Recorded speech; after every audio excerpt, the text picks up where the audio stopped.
Era 1983. Eu tinha 31 anos. Era dona de casa, conhecida no bairro como a esposa do Roberto, o mecânico da oficina na rua principal. Casada há 9 anos, mãe do Gabriel, que tinha 7, ajudante do departamento infantil da igreja. Minha vida era previsível, reconfortante até. Acordava cedo, preparava o café do Roberto antes dele ir trabalhar, levava o Gabriel para a escola, cuidava da casa, passava, cozinhava, ia para a igreja aos domingos e quartas-feiras. Era uma rotina boa, abençoada, ou pelo menos era o que eu tentava acreditar. Mas a verdade, irmãos, é que por baixo daquela aparência de família evangélica perfeita, havia rachaduras que eu fingia não ver. O casamento com o Roberto estava esfriando fazia uns 2 anos. Ele trabalhava cada vez mais horas na oficina, chegava em casa com cheiro de graxa, exausto, com pouco a dizer além de bom dia e boa noite. Os jantares eram silenciosos. Eu perguntava como tinha sido o dia. Ele respondia normal e focava no prato. À noite, a gente dormia no mesmo quarto, mas viviam vidas paralelas. A intimidade entre nós tinha virado algo mecânico, espaçado, cumprido mais como dever que como desejo. Eu me sentia invisível. Preparava refeições que ele comia distraído, mantinha a casa impecável e ele mal notava. Tentava conversar sobre sentimentos, mas o Roberto se fechava, mudava de assunto ou dizia que estava cansado. Comecei a me perguntar se casamento evangélico era só isso mesmo, cumprir papéis sem conexão verdadeira. Lembro de uma noite específica, nosso aniversário de 9 anos de casamento. Preparei um jantar especial, arrumei a mesa bonita, coloquei até uma vela que tinha guardada. Me vesti com o vestido azul que ele sempre gostou, passei batom, penteei o cabelo com cuidado. Fiquei esperando. O Roberto chegou 1 hora atrasada porque um cliente precisava do carro com urgência. Sentou, comeu rápido sem perceber o esforço todo, disse que estava cansado e foi dormir. Fiquei sozinha na cozinha limpando a louça, as lágrimas caindo no tanque, me perguntando se ele ainda me amava ou se éramos apenas colegas de casa criando um filho juntos. O Gabriel era minha alegria genuína. Criança saudável, esperta, cheia de energia. Passava as tardes brincando no quintal, fazendo perguntas curiosas sobre tudo. Por que o céu é azul, mãe? Para onde vão as formigas quando chove? Me ajudava a regar a horta, as mãozinhas pequenas segurando o regador com tanto cuidado. Ele era a ponte entre mim e o Roberto, o único assunto que ainda nos fazia conversar com entusiasmo genuíno. Quando falávamos do Gabriel, os olhos do Roberto brilhavam de novo. A Igreja Assembleia de Deus era o centro das nossas vidas. O Roberto era diácono respeitado. Eu ajudava no departamento infantil preparando as aulas bíblicas e cuidando das crianças durante os cultos. Lembro dos domingos, o templo simples, mas bem cuidado, os bancos de madeira que rangiam quando a gente sentava, o inário desgastado pelo uso, o calor sem ventilador adequado, os irmãos se cumprimentando com abraços calorosos antes do culto começar. O pastor Josué era a figura central, homem de 45 anos, cabelos com fios grisalhos sempre bem penteados, impecavelmente vestido, voz imponente no púlpito. As pregações dele eram eloquentes, cheias de ilustrações que prendiam a atenção de todo mundo. A congregação o respeitava profundamente. Procurava ele para aconselhamento nas crises. A dona Marisa, esposa dele, era líder das mulheres, sempre elegante, organizada, o exemplo perfeito de esposa pastoral. Eu a admirava de longe. E tinha a Beatriz, minha melhor amiga desde os 12 anos. A gente se conheceu na escola dominical e viramos inseparáveis. Toda quinta-feira à tarde era sagrado. Ela vinha para minha casa, ou eu ia na dela para o café. Sentávamos na cozinha por horas conversando sobre tudo: filhos, casamentos, receitas, as fofocas inocentes da igreja, sonhos e frustrações. A Beatriz era baixinha, loira de cabelo tingido, sempre maquiada mesmo para ficar em casa. Casada com o Antônio, funcionário da prefeitura, mãe da Marina de 6 anos e da Júlia de 4. Eu sabia que o casamento dela não era fácil. O Antônio era controlador, decidia tudo sozinho, vivia criticando. A Beatriz desabafava comigo regularmente sobre se sentir sufocada, invisível, sem autonomia. Eu aconselhava, orava com ela, mas nunca imaginei a profundidade do sofrimento da minha amiga. Olhando para trás agora, percebo que eu vivia no piloto automático naqueles 1983. Cumpria a expectativa e sem questionar. Boa esposa evangélica, mãe dedicada, irmã participativa da igreja. Não me permitia questionar os vazios ou as tristezas. As mulheres evangélicas da minha geração foram ensinadas a suportar com fé qualquer dificuldade no casamento, que reclamar era falta de gratidão, que intimidade emocional era luxo e não necessidade. E tinha outra coisa, irmãos, algo que eu nunca tinha falado com ninguém. Certo dia, sozinha em casa, olhei para a foto do nosso casamento na parede da sala.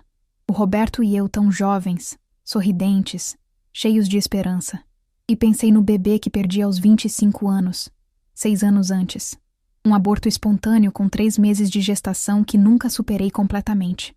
Lembro do dia que decidi limpar a casa inteira. Movi móveis pesados sozinha, mesmo o médico tendo me orientado a não fazer esforço. Lembro da dor repentina à noite, do sangramento, do hospital, de voltar para casa de braços vazios. O Roberto estava viajando a trabalho e nunca soube de todos os detalhes. Minimizei dizendo que essas coisas acontecem, que era vontade de Deus. Mas por dentro me culpava. Achava que tinha sido descuidada, imprudente. Nunca procurei ajuda. Nunca falei sobre o luto com ninguém. Apenas engoli a dor e segui em frente como aprendi que as mulheres devem fazer. Essa culpa silenciosa me corroeu internamente por anos, afetando minha intimidade com o Roberto e meu relacionamento com Deus.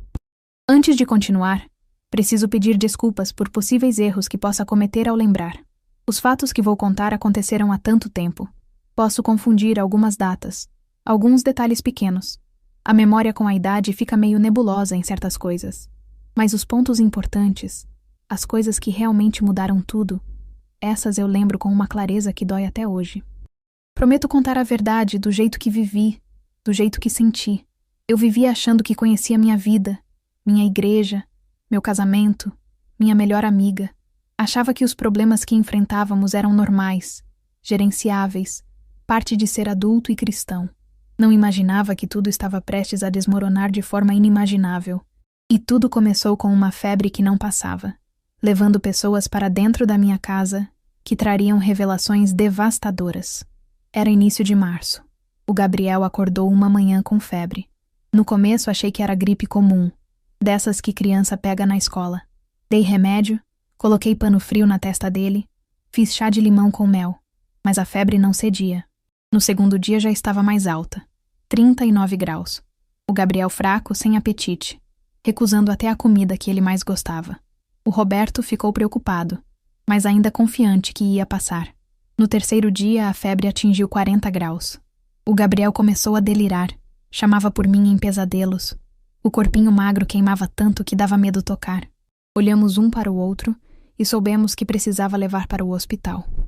O pronto-socorro era um lugar simples, cheiro forte de desinfetante que embrulhava o estômago. O Gabriel gemia na maca. Eu segurava a mão dele com uma força que devia estar doendo, mas ele nem reclamava. O Roberto andava nervoso pela sala de espera, de um lado para o outro, as mãos no bolso, tirando, colocando de novo. O doutor Fernando assumiu o caso, pediatra evangélico de uma igreja batista que o Roberto conhecia de vista.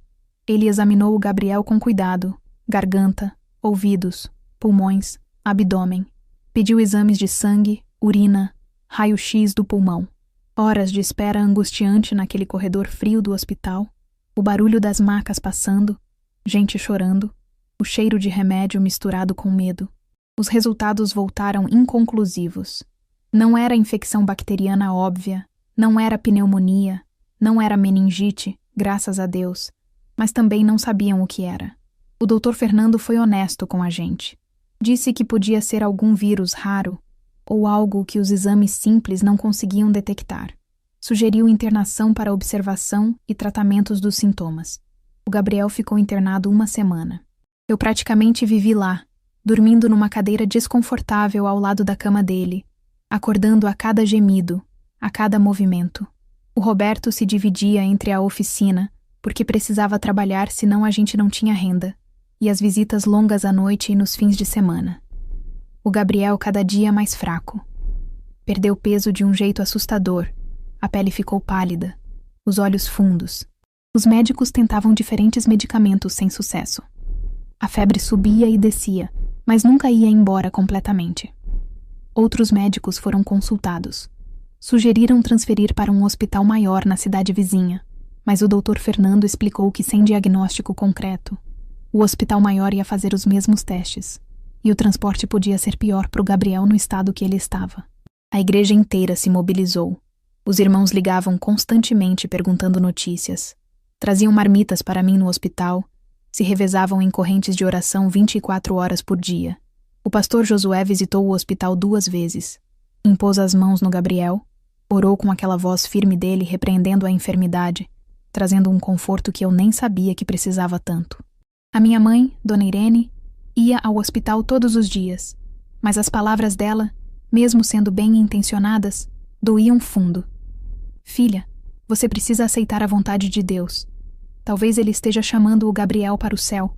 Você precisa se preparar. Eu não aceitava. Recusava veementemente essa possibilidade. Respondia que Deus não podia ser tão cruel, que Ele não ia me tirar meu filho. A Beatriz era presença constante.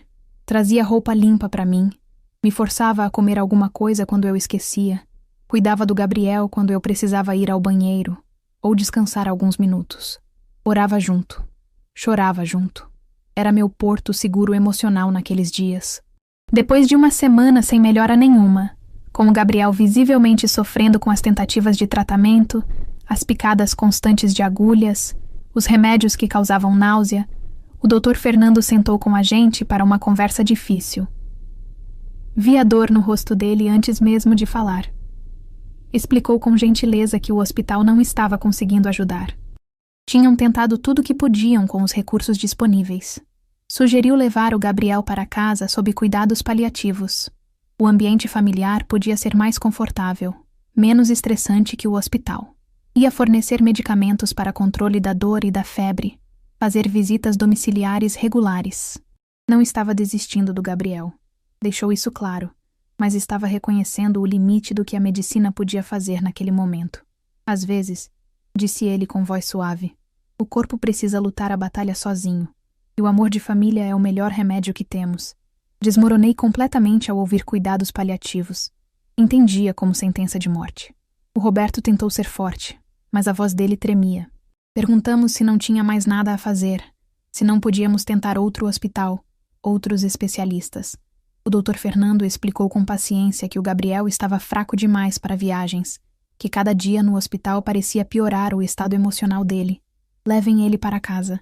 Façam esses dias, sejam quantos forem, o mais confortáveis possível. Orem e confiem.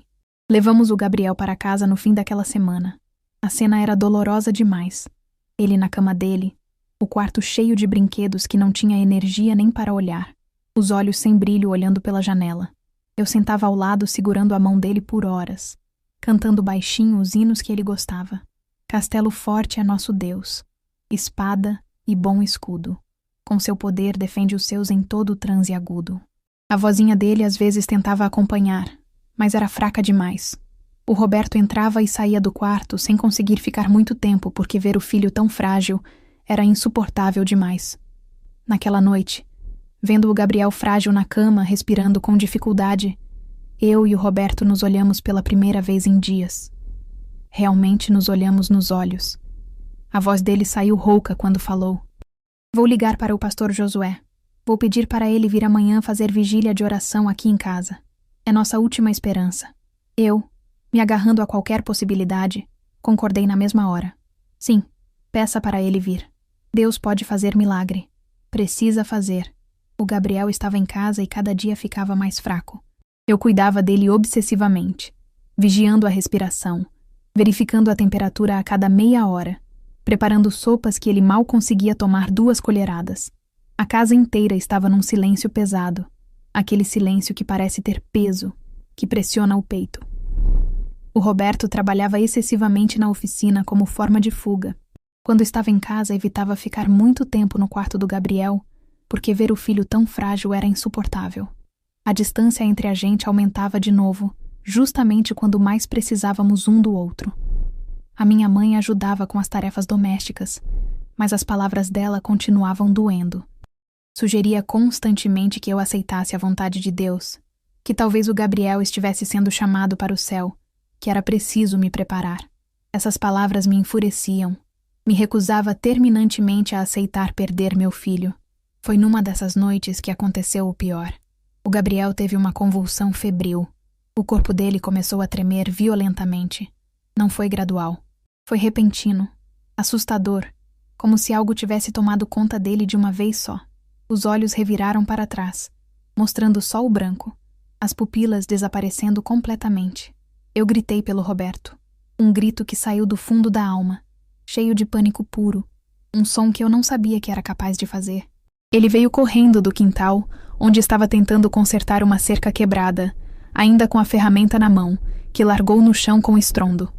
Seguimos as instruções que o Dr. Fernando tinha dado quando nos preparou para essa possibilidade. Roberto virou o Gabriel de lado com cuidado, as mãos grandes dele tremendo tanto que quase não conseguia segurar o menino direito. Eu segurei a cabeça do meu filho para proteger de bater na cabeceira da cama de madeira. O corpinho pequeno dele sacudia incontrolavelmente. Os membros rígidos e depois frouxos. Depois rígidos de novo. 3 minutos. O médico tinha dito que convulsões febris geralmente duram 3 minutos. Mas cada segundo parecia uma hora. Cada segundo era uma tortura de assistir impotente. Eu orava sem parar, sem voz, só na mente. Deus, não tira ele de mim. Por favor, eu faço qualquer coisa. Qualquer coisa que o Senhor pedir. Só não tira meu filho. Não agora. Não assim. O som da respiração trabalhosa do Gabriel. Entrecortada, esforçada. Os pequenos gemidos que escapavam da garganta dele entre os tremores.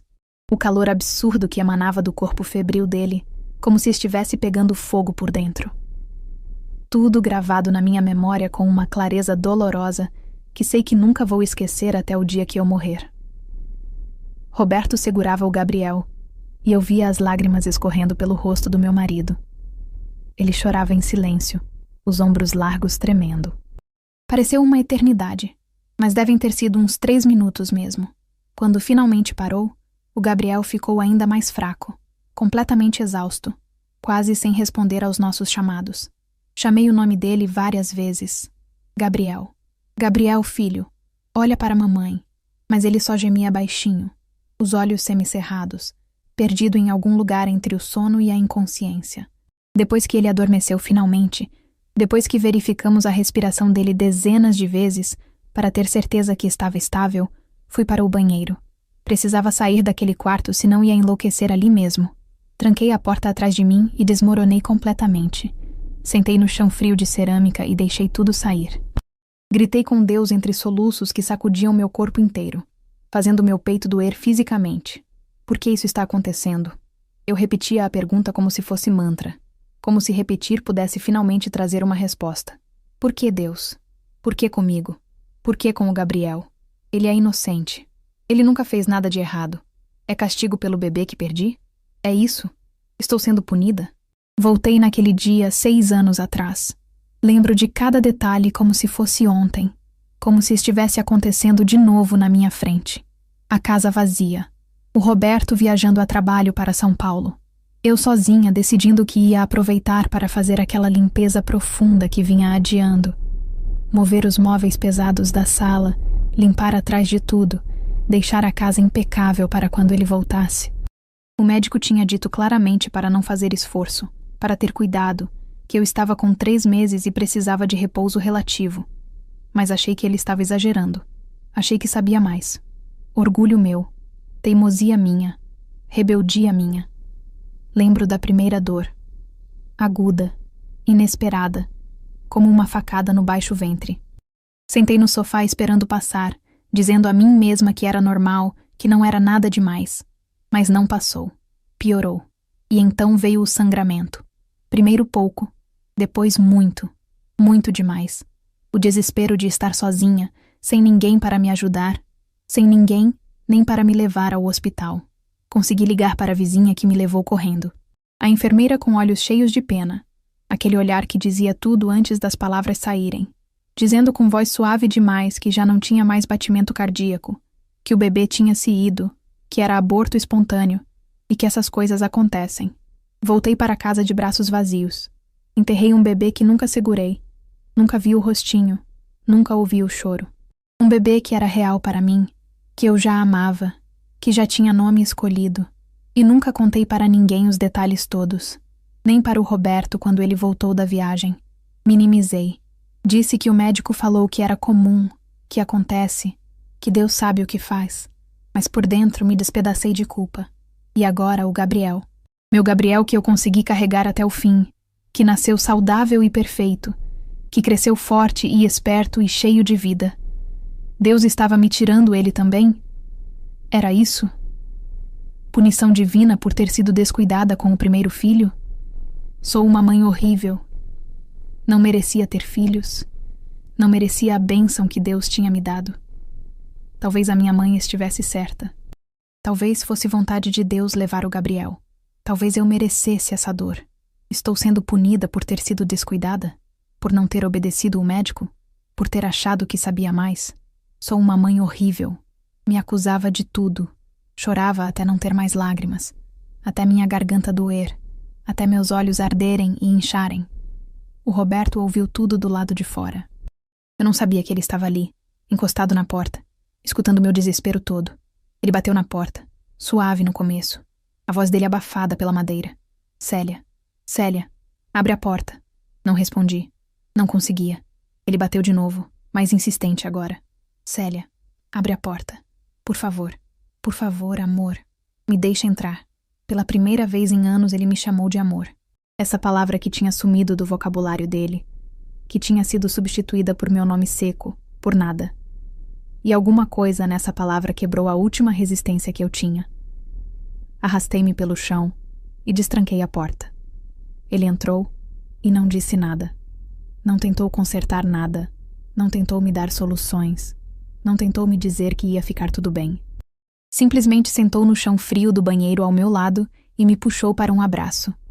Me abraçou com força, como se estivesse tentando me manter inteira, me impedir de me despedaçar completamente. Ficamos ali chorando juntos, o chão gelado embaixo da gente, nossas lágrimas se misturando, nossos corpos balançando no ritmo do choro compartilhado. E então, pela primeira vez, contei para ele todos os detalhes sobre o aborto espontâneo 6 anos antes. Tudo que tinha guardado, tudo que tinha escondido. Como eu movi os móveis pesados ignorando completamente o que o médico tinha falado, achando que sabia mais, que estava exagerando. Como perdi o bebê sozinha porque ele estava viajando, e eu não quis ligar, não quis incomodar, não quis parecer fraca. Como me culpo desde então todos os dias. Como acredito no fundo da alma que o Gabriel morrer agora seria punição divina direta por eu não ter cuidado direito daquele primeiro bebê que Deus tinha me confiado.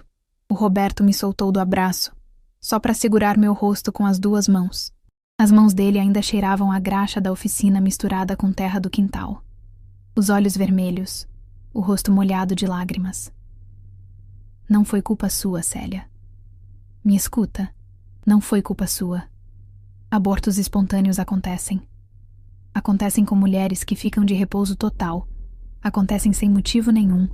Deus não funciona desse jeito, castigando mães através dos filhos. Isso não é quem Deus é. Você precisa parar de se culpar. Você precisa se perdoar. A voz dele quebrou no meio da frase e ele parou. Respirou fundo. Tentou se recompor. Eu também tenho medo de perder o Gabriel. Pavor. Um medo que me paralisa. Que me faz não conseguir nem entrar no quarto dele sem sentir o peito apertar. Trabalho demais porque não sei lidar com essas emoções, Célia. Não sei como processar tudo isso. Fui criado para ser forte, para não demonstrar fraqueza. Meu pai nunca chorou na frente da gente, sabe? Nunca. Nem uma vez. Mesmo quando a mãe dele, minha avó, morreu, ele ficou de pé no velório sem derramar uma lágrima sequer. Dizia que homem não chora, que chorar é coisa de mulher e criança, que homem de verdade aguenta tudo calado, que demonstrar emoção é fraqueza. Lembro dele batendo no meu irmão mais velho quando ele tinha uns 8 anos e chorou porque o cachorro de estimação morreu. Apanhou de cinto por chorar. Aprendeu na dor que lágrimas tinham consequências. E eu aprendi também, sem precisar apanhar. Aprendi só de ver. Aprendi rápido a engolir tudo, a nunca mostrar o que sentia, a ser forte sempre, a nunca vacilar. E virei igual a ele, Célia.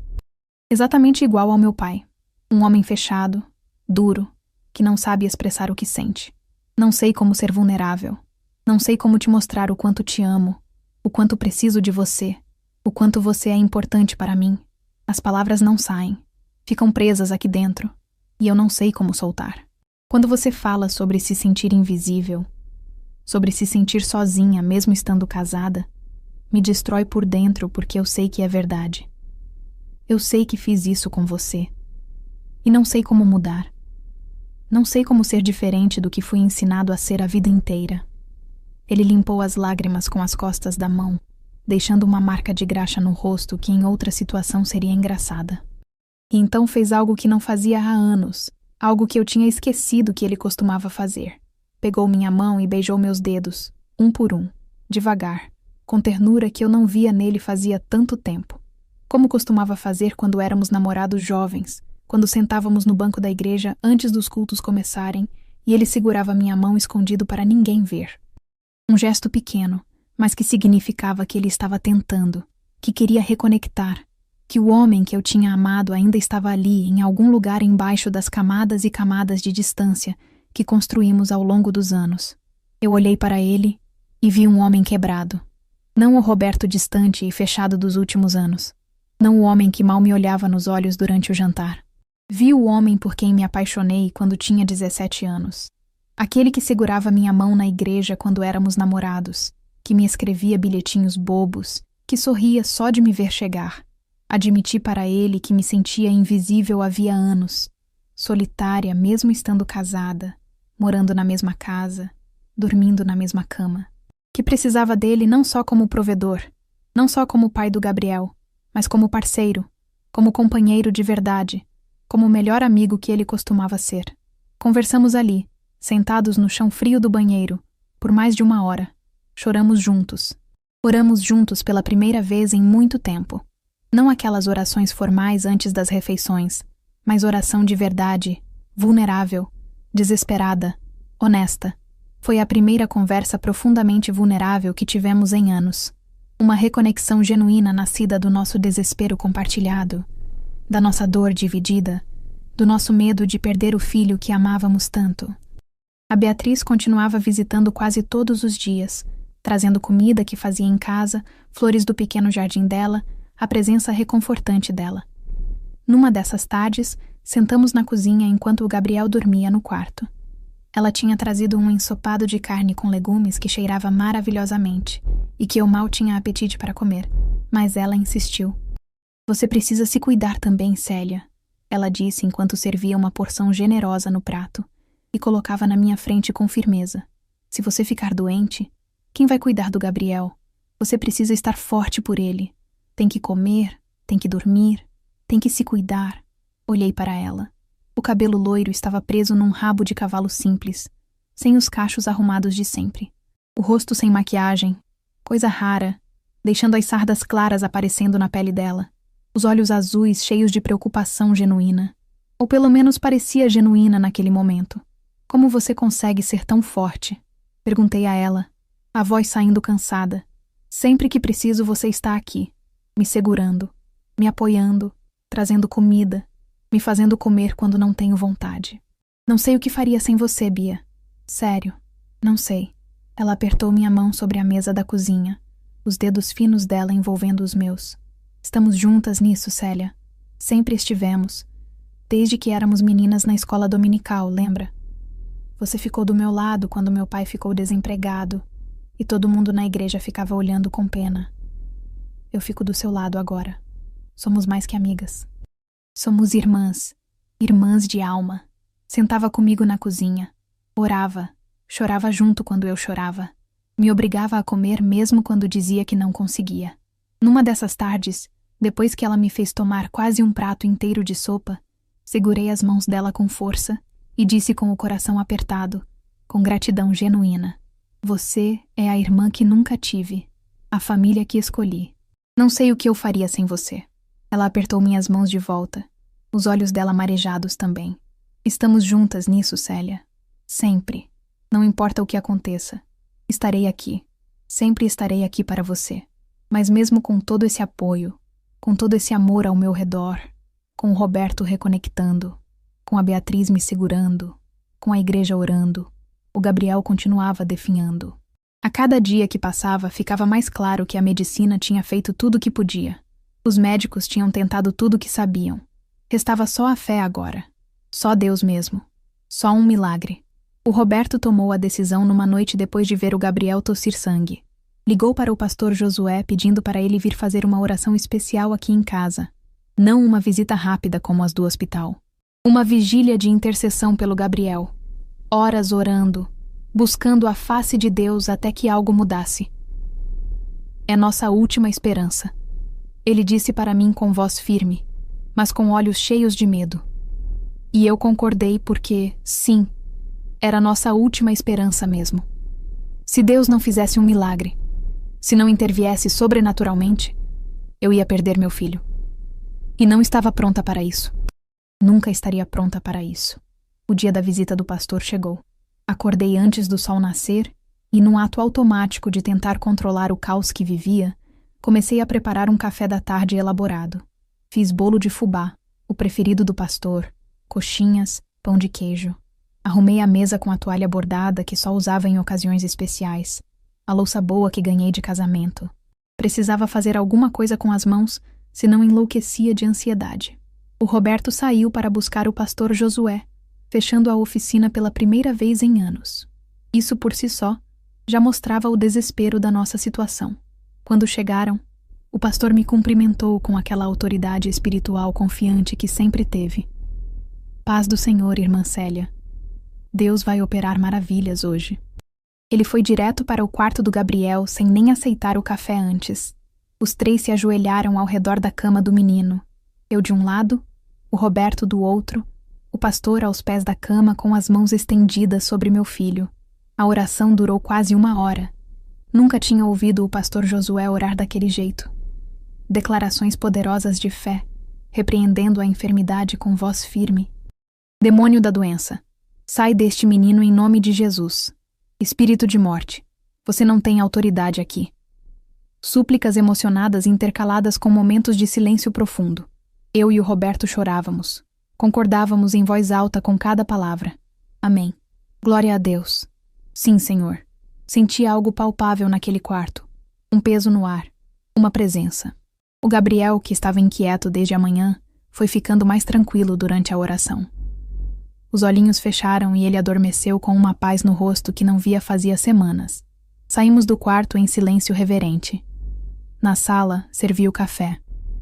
O Roberto comeu uma coxinha. Bebeu o café rápido, meio nervoso. Foi quando o telefone tocou. Um cliente importante com emergência na oficina, o carro tinha pifado na estrada, e o homem precisava viajar no dia seguinte. O Roberto olhou para mim, olhou para o pastor, claramente dividido. O pastor Josué colocou a mão no ombro dele. Pode ir tranquilo, irmão Roberto. Vou ficar mais um tempo aqui ministrando conforto à irmã Célia. Ela também precisa de oração e aconselhamento neste momento difícil. O Roberto hesitou por um momento, mas concordou.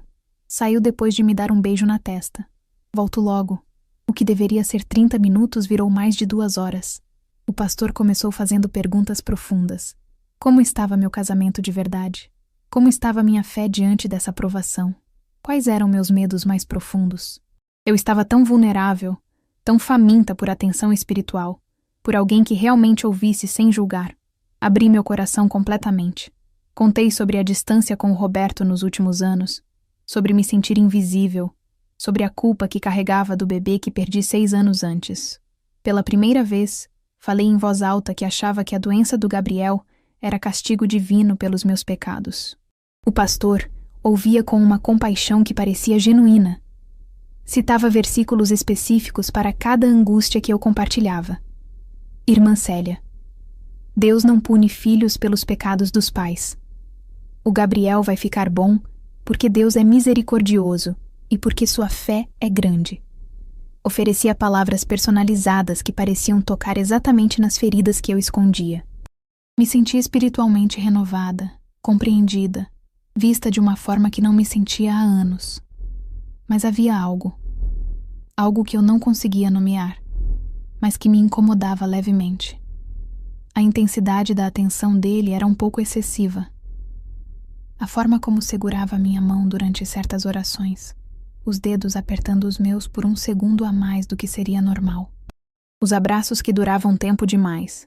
O corpo dele próximo do meu de um jeito que me deixava desconfortável. Eu afastava esses pensamentos assim que surgiam. Estava sendo ingrata. O homem tinha vindo orar pelo meu filho.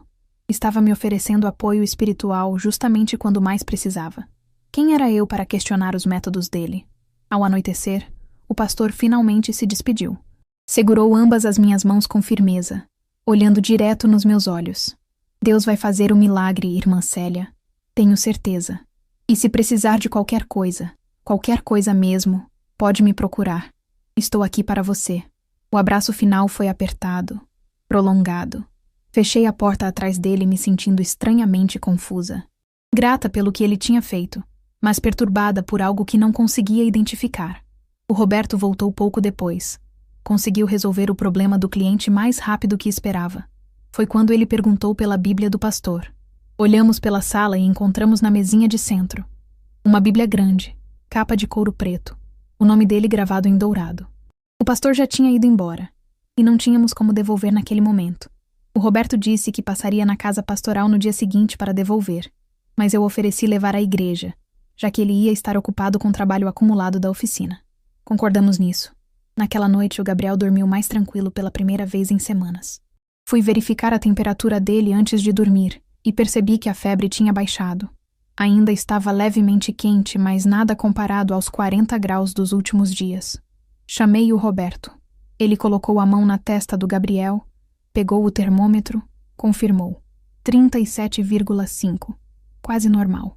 Olhamos um para o outro com uma esperança cautelosa que tínhamos medo de sentir completamente. Será que a oração tinha funcionado? Será que Deus realmente estava fazendo o milagre?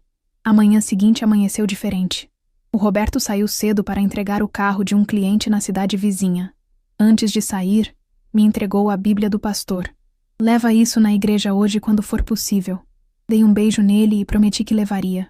Fui até o quarto do Gabriel assim que o Roberto saiu. Meu filho estava acordado, sentado na cama. Mãe, estou com fome. 3 palavras que me fizeram chorar de alívio. Fazia mais de 2 semanas que ele não pedia comida. Verifiquei a temperatura. 37 graus. Normal. Completamente normal. A febre tinha ido embora pela primeira vez em semanas. Ele ainda estava fraco, a pele pálida, mas a febre tinha cedido. Preparei uma sopa leve e ele comeu quase tudo. Sentei na beirada da cama segurando a mão dele, agradecendo a Deus em silêncio, com medo que se falasse muito alto o milagre se desfizesse. Depois que o Gabriel voltou a dormir, fui até a sala pegar a Bíblia do pastor para me arrumar e levar à igreja. Era grande, pesada, a capa de couro preto bem cuidada, o nome Josué Henrique Ferreira gravado em letras douradas.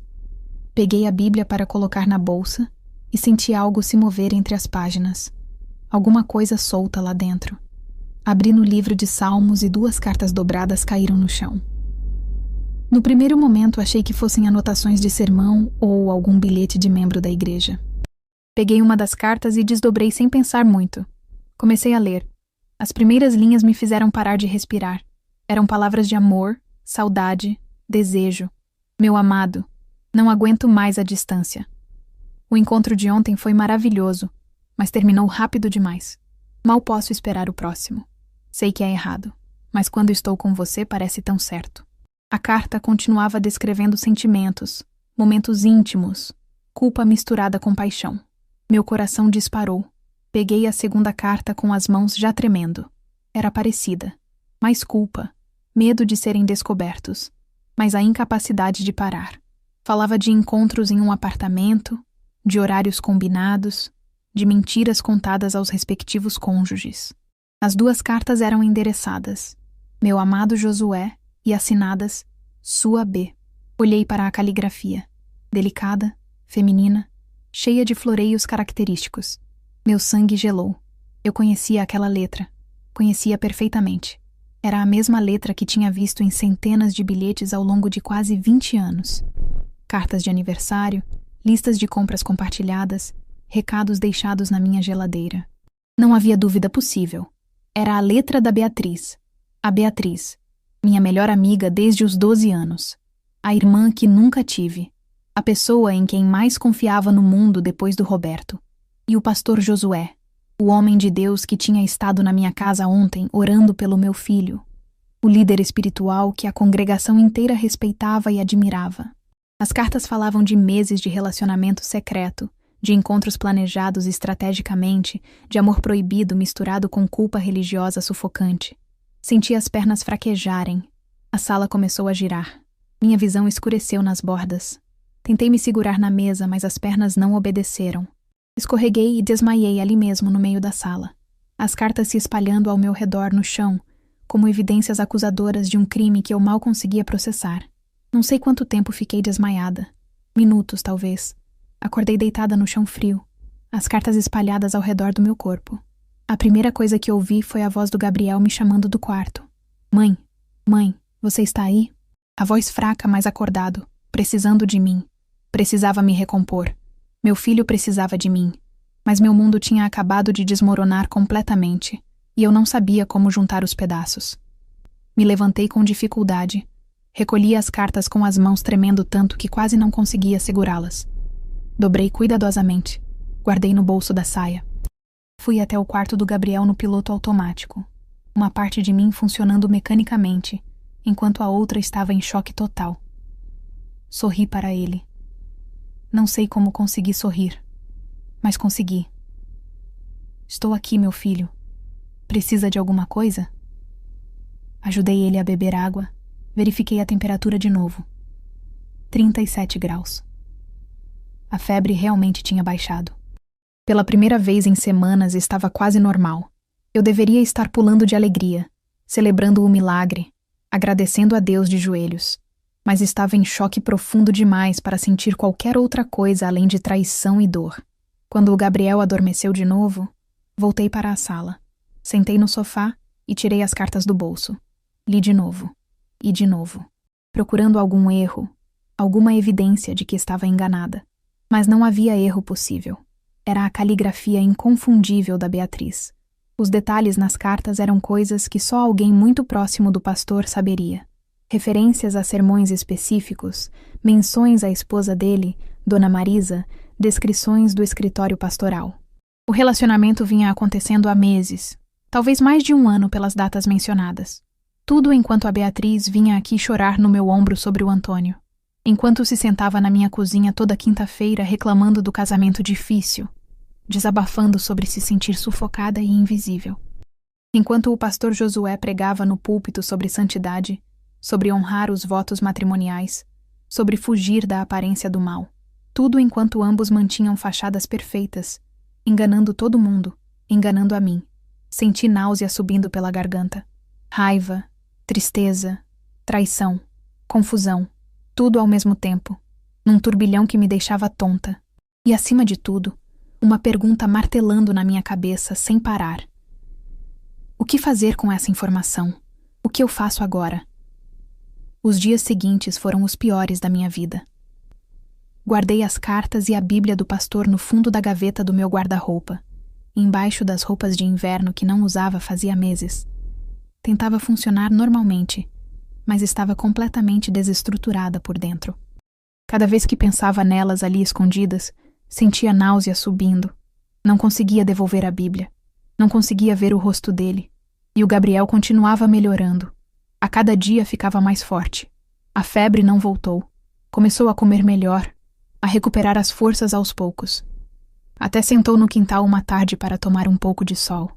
O Roberto estava radiante, agradecendo a Deus o tempo todo, contando para todo mundo na oficina sobre o milagre. Atribuía tudo à oração do pastor Josué. Deus usou o pastor para curar nosso filho, Célia. Foi a fé dele, a unção que ele carrega. Cada palavra era uma tortura. Como Deus podia usar um homem em adultério flagrante para curar meu filho? Entrei numa crise teológica profunda que me consumia por dentro. A Beatriz telefonava e visitava como sempre. Ela não fazia a menor ideia de que eu tinha descoberto tudo. Cada conversa era uma tortura insuportável. Eu fingia normalidade, mas sentia raiva, tristeza, confusão. Quando ela me abraçava, meu corpo inteiro se enrijecia.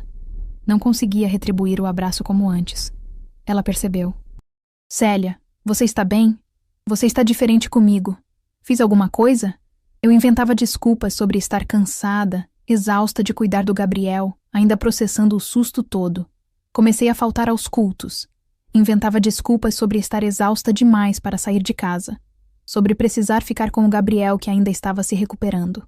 O Roberto estranhou, mas não pressionou muito. Achava que era só cansaço acumulado. Eu mal dormia. Passava as noites acordada revirando as cartas, relendo, tentando entender. Como a minha melhor amiga tinha feito isso. Como o pastor tinha feito isso. Mal comia também. A comida não descia. Emagreci visivelmente em questão de semanas. As roupas ficaram folgadas. O rosto ficou mais magro. Foi a irmã Marta quem percebeu que algo estava muito errado. Depois que faltei ao terceiro culto seguido, ela apareceu na minha casa numa tarde de quinta-feira. Irmã Célia, estou preocupada com você. O Gabriel está melhorando, mas você parece estar piorando. Quer conversar? Sentamos na cozinha. Fiz café. Não contei sobre as cartas, mas desabafei sobre estar numa crise espiritual profunda, questionando tudo o que acreditava sobre Deus, sobre a igreja, sobre as pessoas. Como saber em quem confiar? Como saber o que é real e o que é fachada? A irmã Marta me ouviu com aquela sabedoria dela. Não pressionou por detalhes, apenas segurou minhas mãos e orou comigo. Antes de ir embora, disse algo que ficou ecoando na minha cabeça.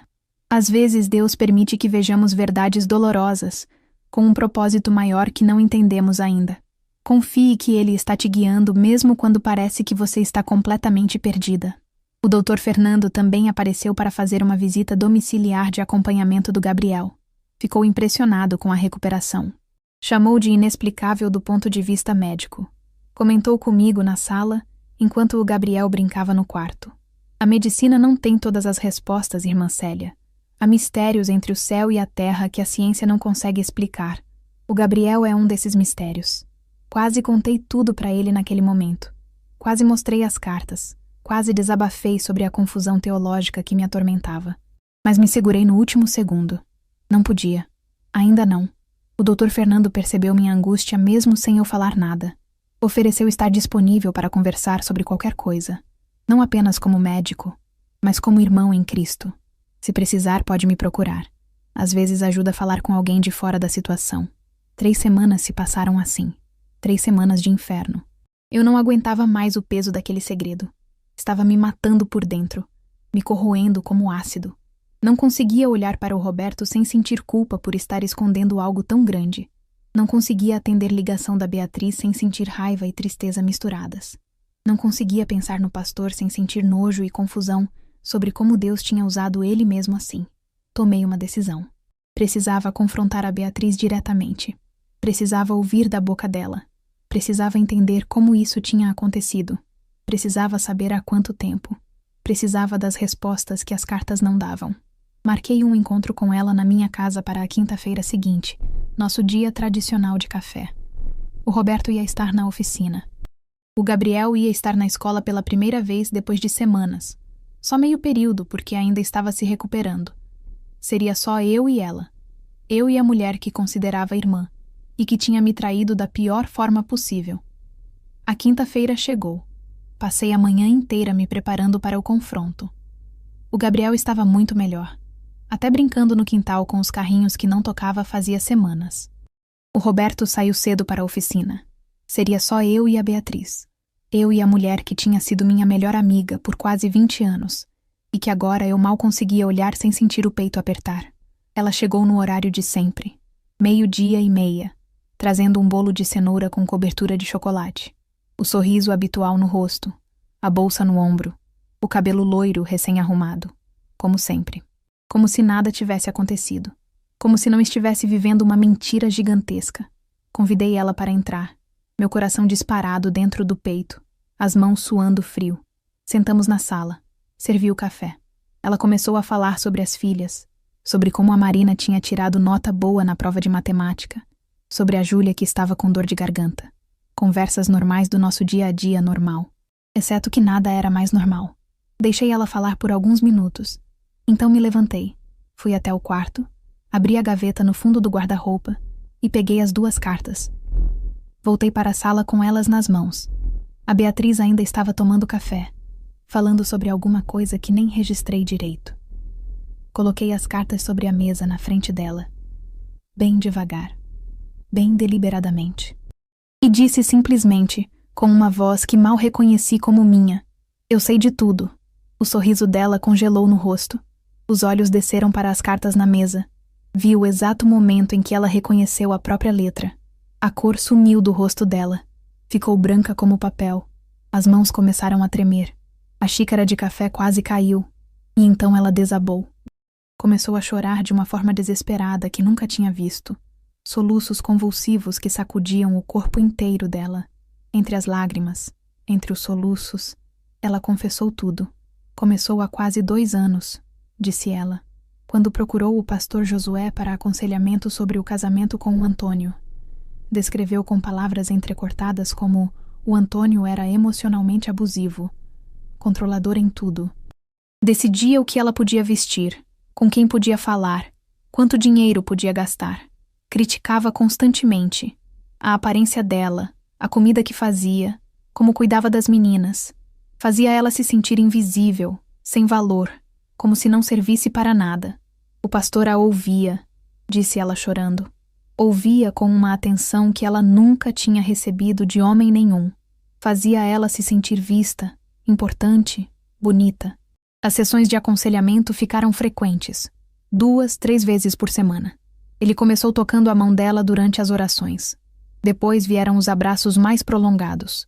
Palavras de afeto que ultrapassavam os limites do que seria apropriado para um pastor. Mas a Beatriz estava tão carente, tão desesperada por afeto, por atenção, por alguém que a validasse, que deixou acontecer. O relacionamento se tornou físico há cerca de 1 ano. Encontros num apartamento que o pastor alugava secretamente. A Beatriz descobriu depois que ele usava fundos da igreja para pagar o aluguel. Horários estratégicos quando o Antônio viajava a trabalho ou estava ocupado demais para perceber. Ela admitiu, a vergonha clara no rosto, que tinha se apaixonado genuinamente. Acreditava que ele ia deixar a esposa por ela, que iam recomeçar juntos, que o amor deles era verdadeiro apesar de tudo. E então, ela revelou o pior. A voz saiu num sussurro quase inaudível. Descobri que estou grávida há 5 semanas, de aproximadamente 8 semanas. Eu e o Antônio não temos relações há meses. Ele praticamente não me toca mais. O filho é do pastor, Célia. Não tem como ser de outra pessoa. Contei para o Josué há 2 semanas. Ele entrou em pânico. Me pressionou para fazer aborto. Disse que eu tinha que contar para o Antônio que o filho era dele. Tinha que mentir. Tinha que me deitar com ele para ter uma desculpa. Desde então estou em desespero total. Não sei o que fazer. Não sei como sair dessa. A Beatriz deslizou da cadeira e se ajoelhou no chão na minha frente. Segurou minhas mãos com força dolorosa, implorando entre soluços que não paravam. Por favor, Célia. Por favor, não conta para ninguém. Pensa nas meninas. A Marina e a Júlia não merecem passar por esse escândalo. O Antônio vai me expulsar de casa. Vai tirar as meninas de mim. Vou ser humilhada publicamente. Vou perder tudo. Eu sei que não mereço sua compaixão. Sei que te traí da pior forma possível. Mas estou implorando. Não conta. Pelo menos não ainda. Preciso de tempo para pensar. Para descobrir o que fazer. Olhei para ela. Minha melhor amiga de quase 20 anos ajoelhada no chão da minha sala implorando. Senti raiva. Senti traição profunda. Senti vontade de gritar. De mandar ela embora. De nunca mais ver o rosto dela. Mas também vi uma mulher completamente destroçada. Alguém que tinha sido manipulada. Que tinha sido usada. Que estava apavorada e perdida. E agora tinha uma criança inocente envolvida. Um bebê que não tinha pedido para ser concebido nessa situação horrível. Ajudei a Beatriz a levantar do chão. Ela me abraçou desesperadamente, o corpo tremendo contra o meu. Retribuí o abraço brevemente, rapidamente, antes de me afastar.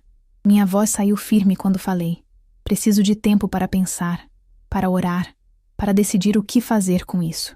Não vou te prometer nada. Não vou mentir dizendo que está tudo bem porque não está. Mas também não vou tomar uma decisão precipitada, sem pensar nas consequências para todas as pessoas envolvidas. A Beatriz saiu da minha casa naquele dia completamente destroçada, agradecendo entre lágrimas por eu pelo menos não ter expulsado ela na hora. Fechei a porta atrás dela e fiquei parada ali na sala por um tempo que não sei medir. Peguei as cartas de novo. Guardei de novo, no fundo da gaveta. Agora não era apenas adultério. Havia uma gravidez. Havia uma criança inocente que ia nascer. Havia famílias inteiras que seriam destruídas por qualquer decisão que eu tomasse. A família da Beatriz. A família do pastor. Minha própria paz. O que fazer? Como escolher entre o que era justo e o que causaria menos dor? Como fazer a coisa certa quando não tinha certeza do que era a coisa certa? 2 semanas se passaram desde o confronto com a Beatriz. 2 semanas de tormento. Eu não conseguia decidir o que fazer. Evitava a Beatriz completamente. Não atendia às ligações dela. Inventava desculpas quando ela tentava vir aqui. Também evitava a igreja. Não pisava lá de jeito nenhum porque não conseguia olhar para o púlpito sem sentir nojo, sem imaginar o pastor pregando santidade enquanto vivia em hipocrisia. O Roberto estava preocupado e frustrado com meu distanciamento. Célia, você está diferente. Está me escondendo alguma coisa? Eu mentia dizendo que ainda estava exausta, que precisava de tempo, que logo voltava ao normal. Mas a distância entre a gente estava aumentando de novo justamente quando tínhamos nos reconectado. E o Gabriel estava praticamente curado, voltando para a escola, brincando, rindo. Deveria ser motivo de alegria, mas só aumentava meu conflito interno. Como Deus tinha usado aquele homem imundo para curar meu filho. Foi numa tarde de terça-feira que a campainha tocou. Eu estava sozinha em casa. O Gabriel na escola, o Roberto na oficina. Abri a porta e era a Dona Marisa, elegante como sempre, o cabelo preso num coque perfeito, vestido conservador, mas de qualidade, sorriso educado no rosto. Trazia uma travessa que eu tinha emprestado para ela semanas antes quando levei comida para a igreja. Vim devolver, irmã Célia, e aproveitar para saber como está o Gabriel. Ouvi dizer que está completamente curado. Que glória de Deus, não é mesmo? Convidei ela para entrar, desconfiada, mas mantendo a cortesia. Afinal, ela era a esposa do pastor. Precisava manter as aparências até decidir o que fazer. Sentamos na sala. Fiz café. A conversa começou casual o suficiente. Ela perguntou sobre o Gabriel, elogiou como Deus tinha sido fiel, comentou sobre o clima, sobre as atividades da igreja que eu estava perdendo por não comparecer. Então, de uma forma sutil, mas absolutamente deliberada, ela mencionou ter ouvido que a Beatriz andava estressada ultimamente. Evitando atividades da igreja, parecendo diferente, estranha. Você que é tão próxima dela deve ter notado, irmã Célia. Será que está tudo bem com ela? Senti meu sangue gelar. As mãos ficaram frias. A Dona Marisa continuou falando com aquela voz calma, mas as palavras eram cortantes como navalha. Às vezes as mulheres da congregação passam por períodos de confusão espiritual. Apegam-se emocionalmente aos líderes de formas inadequadas. Meu marido, sendo o homem compassivo que é, às vezes atrai esse tipo de atenção inapropriada. Já aconteceu antes ao longo dos anos. Sabe como é? Ela deixou claro sem dizer explicitamente. Ela sabia. Sabia do caso entre o marido e a Beatriz. Sabia e não estava surpresa. Mas que isso revelou de forma fria e calculada que tinha havido outras mulheres antes. Outros casos. Outros adultérios. E a Dona Marisa sempre soube. Sempre perdoou. Sempre manteve a fachada perfeita de esposa pastoral dedicada. Então ela explicou, com uma frieza que me deixou gelada, a teologia distorcida dela. Disse que acreditava que Deus a tinha chamado para a missão de suportar e redimir o marido. Que se ela o abandonasse, estaria falhando com Deus, destruindo a obra divina através do ministério dele. Os pecados dele eram testes para a fé dela.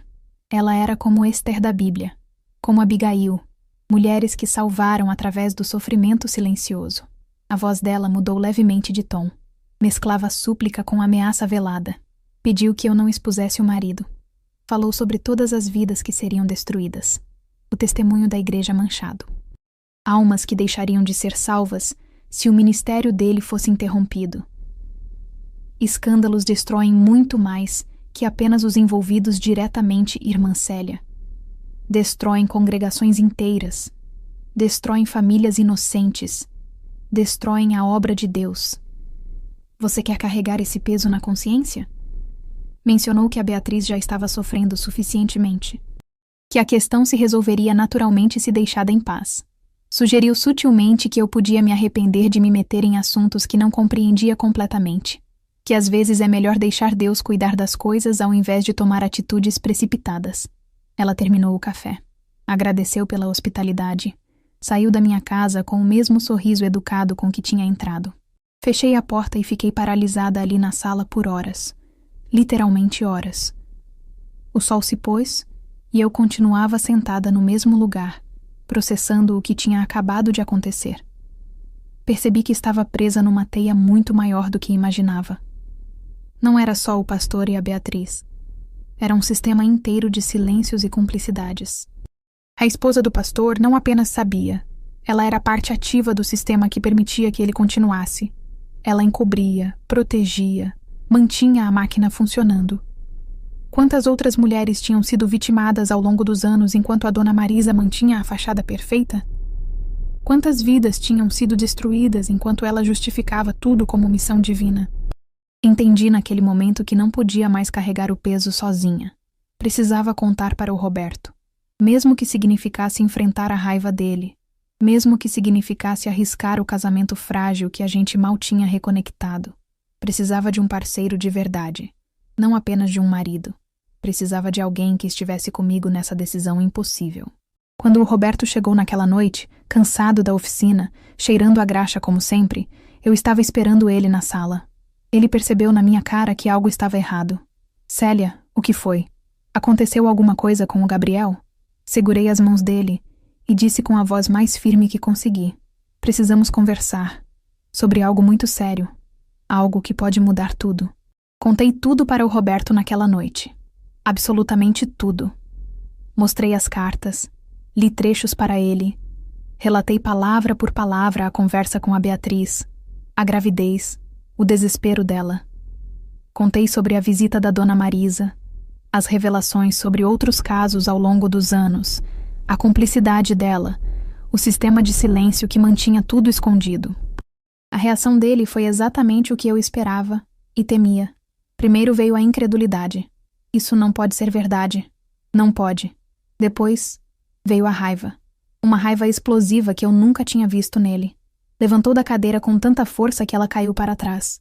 Começou a andar pela sala como um animal enjaulado, os punhos cerrados, a respiração pesada. Vou matar ele. Vou até a casa pastoral agora e vou quebrar a cara dele. Vou expor esse hipócrita na frente da igreja inteira. Vou acabar com ele. Precisei me levantar, segurar o Roberto fisicamente, me colocar na frente dele. Implorei que parasse, que pensasse, que não fizesse nada por impulso. Segurei o rosto dele com as duas mãos, forçando ele a me olhar nos olhos. Roberto, por favor. Eu entendo sua raiva. Sinto a mesma coisa. Mas se você for lá agora, vai destruir mais vidas que apenas a dele. Pensa na Beatriz grávida, nas meninas pequenas dela, no Lucas, filho do pastor que está em missão sem saber de nada, na congregação inteira que vai ser traumatizada. A gente precisa pensar antes de agir. Passamos a noite inteira conversando. E quando digo a noite inteira, é literalmente. O sol nasceu, e a gente ainda estava na sala. Café frio na mesa, olhos vermelhos de tanto chorar. Foi a primeira vez em anos que conversamos de forma tão profunda e honesta. O Roberto admitiu a culpa que sentia por ter deixado o pastor sozinho comigo aquela tarde, por não ter percebido os sinais de comportamento inadequado. Eu admiti todas as minhas culpas, meus medos, o peso insuportável de guardar aquele segredo por semanas. Choramos juntos, oramos juntos, brigamos, nos reconciliamos. Gradualmente, muito gradualmente, chegamos a uma decisão conjunta. O Roberto queria exposição pública imediata. Queria que o pastor sofresse as consequências na frente de todo mundo. Mas eu argumentei que isso seria vingança, não justiça. Precisávamos pensar em todas as vidas envolvidas. Decisões tomadas por raiva causam mais destruição que restauração. Foi o Roberto quem sugeriu procurar o irmão Valdir, o diácono mais velho, aquele homem de 60 e poucos anos que a gente sempre respeitou profundamente. Se tem alguém que pode nos orientar com sabedoria, é ele. Na manhã seguinte, ainda sem ter dormido, fomos até a casa do irmão Valdir. Ele atendeu a porta surpreso de nos ver tão cedo. Quando disse que precisávamos falar sobre algo urgente e grave, ele nos convidou para entrar sem hesitar. Sentamos na sala simples dele. Contei a história inteira mais uma vez. Mostrei as cartas. O Roberto complementou com detalhes que eu esquecia. O irmão Valdir ficou visivelmente abalado, mas não surpreso. Isso me chocou. Ele admitiu que tinha inquietação há anos sobre certos comportamentos do pastor Josué. O tempo excessivo que passava em aconselhamentos privados, a linguagem corporal inadequada com algumas mulheres. Mas sem provas concretas, sem nada palpável, nunca tinha agido. E agora carregava a culpa de ter ficado calado. Foi então que ele mencionou a irmã Marta. Disse que 3 anos antes ela tinha tentado alertar a liderança sobre padrões suspeitos do pastor. Foi silenciada brutalmente. Acusaram ela de ter espírito de divisão, de inveja da esposa pastoral, de difamação. Um dos presbíteros chegou a sugerir que ela estava amargurada por ser viúva e estava projetando. O irmão Valdir admitiu, com vergonha clara na voz, que não defendeu ela publicamente na época, e desde então carregava esse peso. Ele explicou que precisávamos agir, mas com sabedoria, seguindo princípios bíblicos de confrontação. Sugeriu procurar 2 presbíteros de confiança de uma igreja irmã na cidade vizinha. Assim evitaríamos conflitos de interesse e vazamentos. Confrontar o pastor em particular primeiro. Dar oportunidade dele confessar, antes de qualquer exposição pública. Se ele confessasse e demonstrasse arrependimento genuíno, haveria processo de restauração. Se negasse ou minimizasse, aí sim viria o afastamento e possível exposição. O irmão Valdir pegou o telefone e marcou uma reunião para dali a 3 dias. Disse que ia contactar os presbíteros explicando a gravidade da situação sem dar detalhes ainda, e ia convocar o pastor Josué oficialmente sem revelar o motivo específico. O pastor viria achando que era alguma questão administrativa normal. Saímos da casa do irmão Valdir me sentindo aliviada de não estarmos mais sozinhos nessa, mas também ansiosa sobre o que viria. 3 dias. 3 dias até o confronto que mudaria tudo. O Roberto segurou minha mão no caminho de volta para casa. Estamos fazendo a coisa certa, ele disse. Eu concordei. Sim, finalmente estamos fazendo a coisa certa. Mas meu coração ainda estava pesado, pensando em todas as vidas que iam ser destruídas quando a verdade finalmente viesse à luz. Faltavam 3 dias para a reunião. 3 dias que pareciam uma eternidade e, ao mesmo tempo, passavam rápido demais. Tomei uma decisão que o Roberto não concordou no começo, mas acabou entendendo. Precisava avisar a Beatriz. Era justo que ela soubesse o que estava vindo, que tivesse tempo de se preparar, de tomar suas próprias decisões antes que tudo explodisse. Liguei para ela e marquei um encontro na minha casa. Quando ela chegou, vi o medo estampado no rosto. Sabia que não eram boas notícias. Sentamos na sala e fui direto ao ponto. Vou confrontar o pastor Josué oficialmente daqui a 3 dias, junto com o Roberto e lideranças de outra igreja. Tudo vai vir à tona, Beatriz. A verdade toda. Ela entrou em pânico total. Começou a implorar que eu reconsiderasse, que pensasse nas consequências, que esperasse mais um pouco. Célia, por favor. Ainda não. Não estou pronta. As meninas não estão prontas. Segurei as mãos dela, firme, mas não cruel. Não posso mais ser cúmplice disso, Beatriz. Esse padrão vai continuar destruindo vidas se ninguém agir. Você não foi a primeira. Provavelmente não seria a última se eu ficasse calada. Aconselhei ela firmemente a contar para o Antônio sobre a gravidez antes que o escândalo estourasse de outras formas. Pelo menos assim ele ouviria dela primeiro, não através de fofocas. Ela saiu da minha casa devastada e apavorada, mas eu tinha feito o que precisava fazer. No dia seguinte procurei a irmã Marta. Fui até a casa dela e contei tudo. Absolutamente tudo. Quando terminei, ela chorou. Mas não eram lágrimas de tristeza. Eram de alívio. Finalmente, ela disse entre soluços. Finalmente alguém teve coragem de agir. Compartilhou comigo mais detalhes sobre as suspeitas que tinha ao longo dos anos. Mulheres que tinham sumido da igreja sem explicação, depois de passar tempo em aconselhamento pastoral com o Josué. 3 delas a irmã Marta conseguiu rastrear através de conhecidos em comum. As 3 tinham desenvolvido problemas psicológicos sérios. Um teve depressão profunda e tentou suicídio. Outra nunca mais conseguiu confiar em homens e vive sozinha até hoje. A terceira abandonou a fé completamente. A irmã Marta ofereceu apoio total. Disse que daria testemunho na reunião se fosse necessário, que contaria tudo o que sabia, tudo o que tinha tentado fazer 3 anos antes quando foi silenciada. Pela primeira vez em semanas, não me senti sozinha. Tinha o Roberto, tinha o irmão Valdir, tinha a irmã Marta. Pessoas íntegras que estavam do lado da verdade. Mas ainda havia uma questão teológica me atormentando.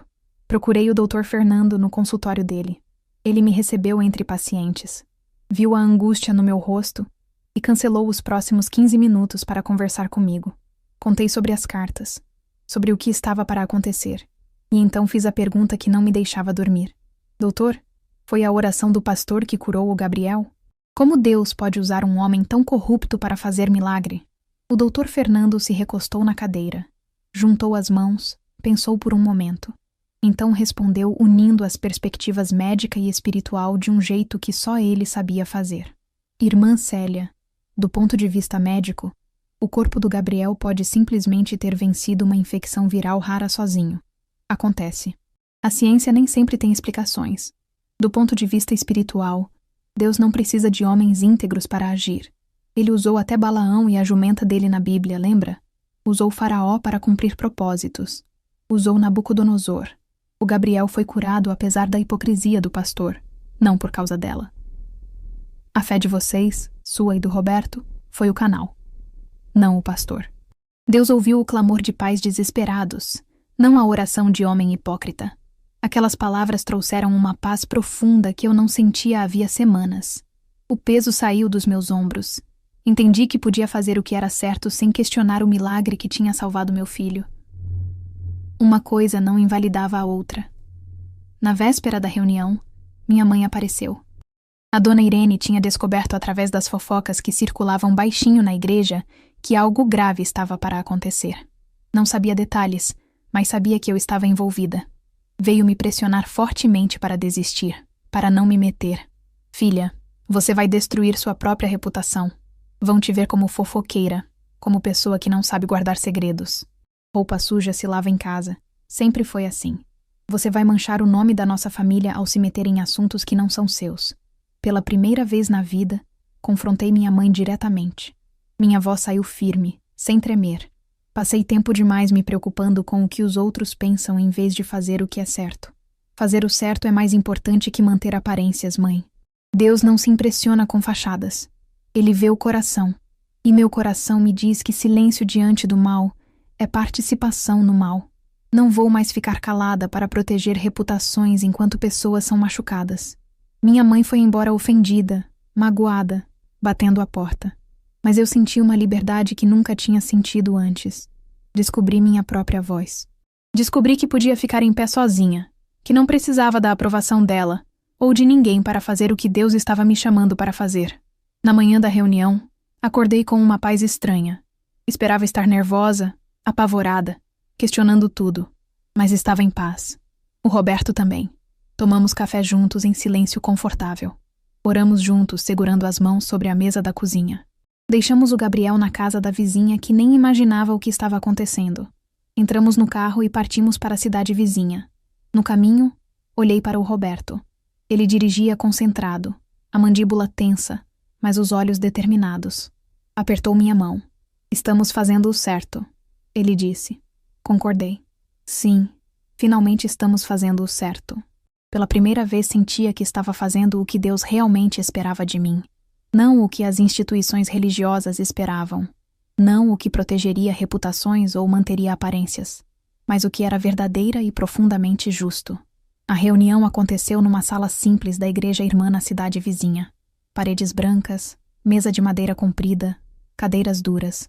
Nada de luxo, nada de pompa. Apenas o necessário para uma conversa difícil que mudaria vidas. Chegamos antes do pastor Josué. Já estavam lá o irmão Valdir e os 2 presbíteros que ele tinha convidado. Homens sérios, de mais de 60 anos, conhecidos pela integridade e sabedoria. Um se chamava Elias, o outro Samuel. Cumprimentaram a gente com respeito, sem julgamento nos olhos. Quando o pastor Josué entrou na sala, vi a expressão dele mudar no segundo em que viu a gente. Ele tinha vindo achando que era alguma questão administrativa normal.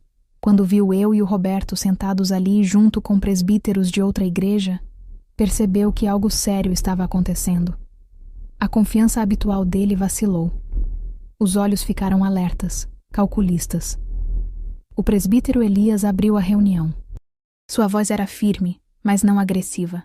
Pastor Josué, foram trazidas acusações graves contra o Senhor. Estamos aqui para ouvir todas as partes com justiça e temor a Deus. A verdade será apurada, e decisões serão tomadas com sabedoria. O Senhor terá a oportunidade de se defender e de se explicar. Respirei fundo. Minhas mãos tremiam, mas minha voz saiu firme quando comecei a falar. Apresentei as 2 cartas. Coloquei elas sobre a mesa na frente de todo mundo. O pastor Josué olhou para as cartas e empalideceu visivelmente, mas rapidamente se recompôs. Negou de imediato. Disse que as cartas tinham sido plantadas, que era vítima de conspiração, que eu estava emocionalmente sobrecarregada depois da doença do Gabriel e estava interpretando as coisas erradas. Tentou me fazer parecer instável, confusa. O Roberto se levantou da cadeira com tanta força que ela rangeu. A raiva dele era palpável, mas o irmão Valdir colocou a mão no ombro dele, acalmando. Senta, irmão Roberto. Deixa ela terminar. Continuei falando. Relatei detalhes específicos que só quem tinha lido as cartas saberia. Datas exatas de encontros. O endereço do apartamento mencionado nas cartas. Rua 7 de Setembro, número 123. Palavras íntimas específicas que estavam escritas. Não havia como eu saber dessas coisas se não tivesse visto as cartas de verdade. O pastor tentou mudar de estratégia. Admitiu que sim, tinha havido encontros com a Beatriz, mas culpou ela. Disse que ela o tinha seduzido, que ele tinha sido fraco momentaneamente, mas a responsabilidade maior era dela, que mulheres em crise às vezes desenvolvem transferência emocional inadequada com conselheiros, e que ele, sendo humano, tinha caído em tentação, mas estava arrependido e pronto para a restauração. O presbítero Samuel o cortou com voz dura. O Senhor é líder espiritual, pastor Josué. Pessoa em posição de poder e confiança. A responsabilidade é sempre maior do lado do líder. O Senhor sabe disso. Foi treinado para isso. Não pode usar a vulnerabilidade de uma ovelha como desculpa para sua própria falta de caráter. O presbítero Elias complementou mencionando ter ouvido rumores de que havia outras situações similares em anos anteriores. O pastor negou veementemente. Apenas essa vez. Foi apenas um erro, um momento de fraqueza. Foi quando o irmão Valdir se levantou.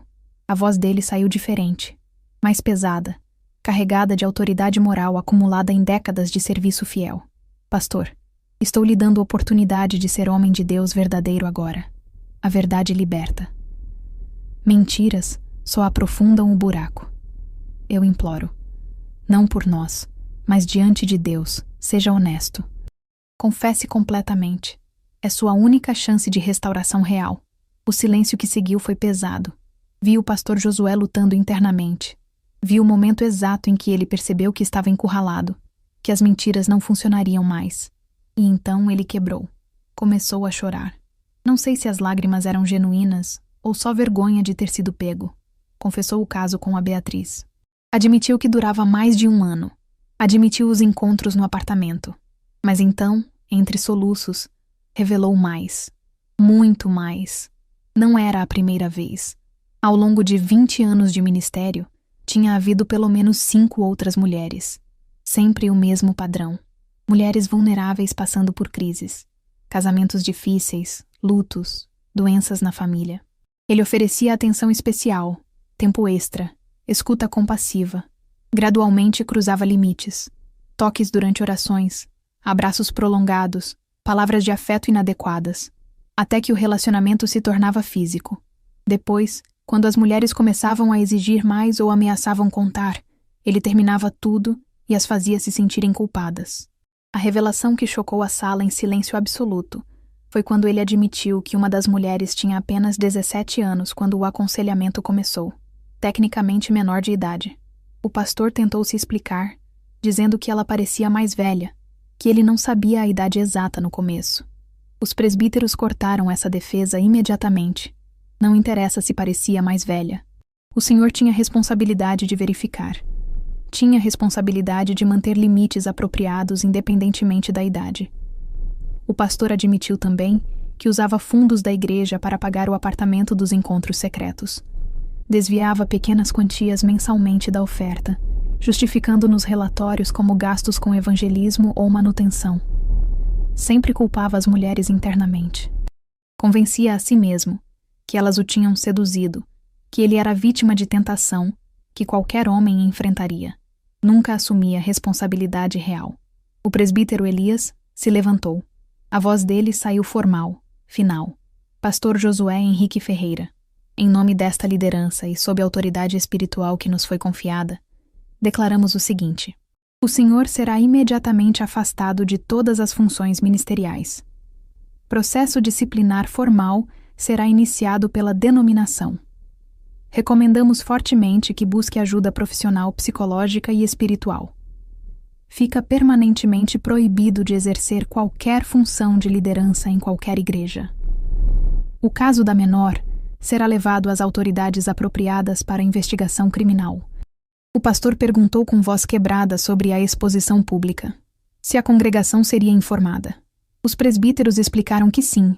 A congregação tinha direito de saber em linhas gerais que ele foi afastado por conduta moral incompatível com liderança espiritual.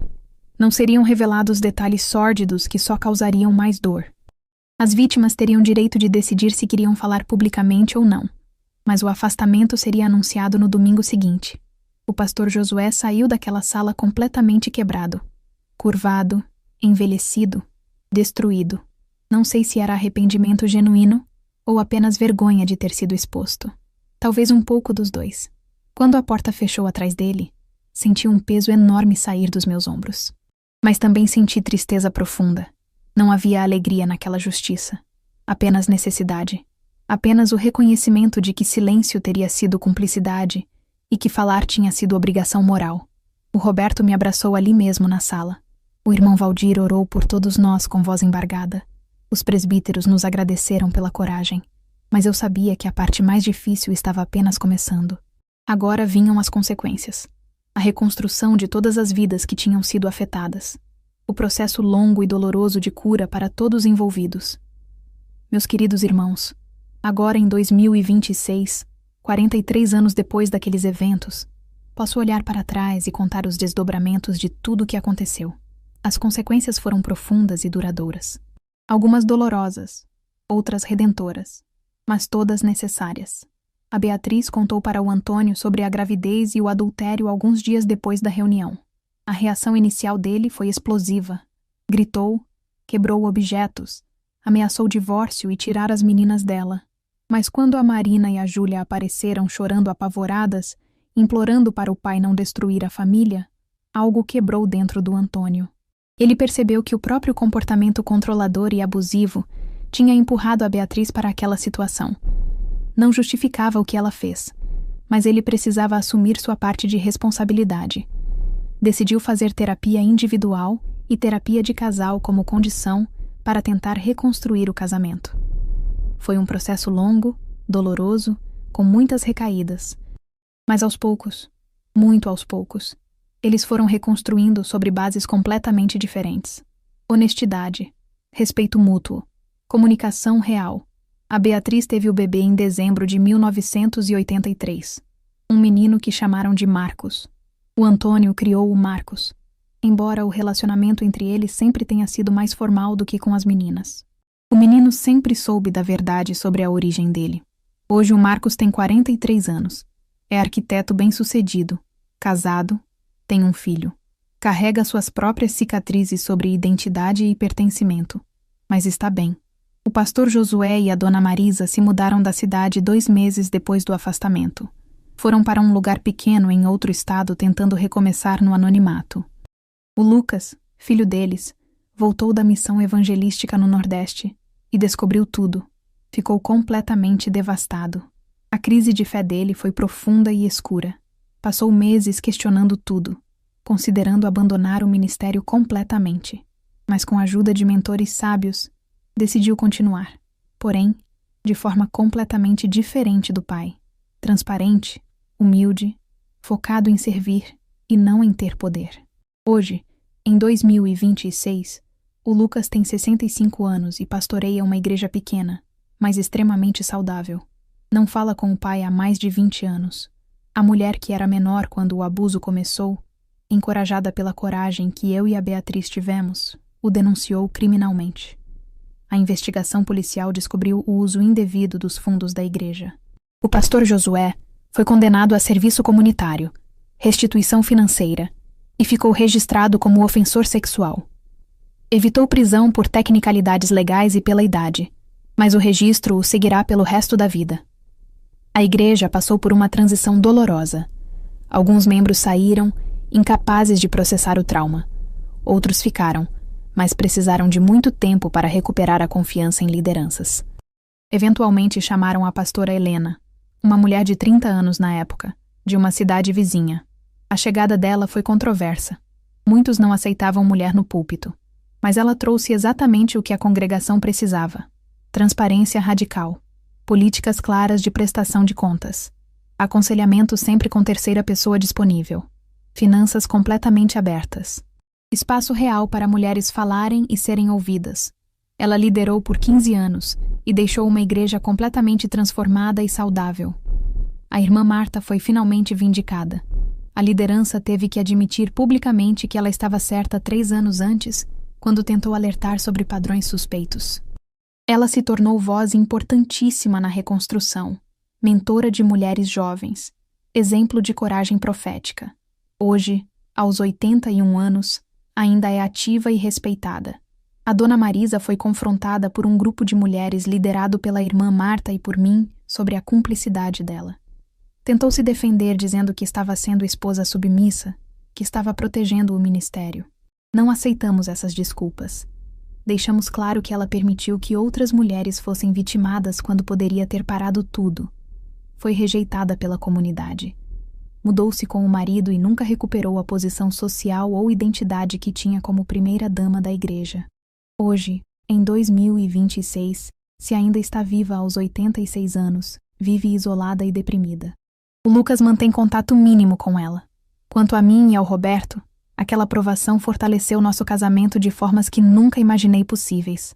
Aprendemos comunicação real, vulnerabilidade genuína, parceria verdadeira. Hoje, aos 74 e 77 anos, respectivamente, temos um casamento sólido construído sobre honestidade. Fazemos caminhadas diárias juntas, onde conversamos profundamente sobre tudo. O Gabriel cresceu saudável e forte. A experiência de quase morrer o marcou profundamente. Decidiu se tornar médico pediatra para cuidar de outras crianças, como o Dr. Fernando cuidou dele. Formou-se aos 28 anos.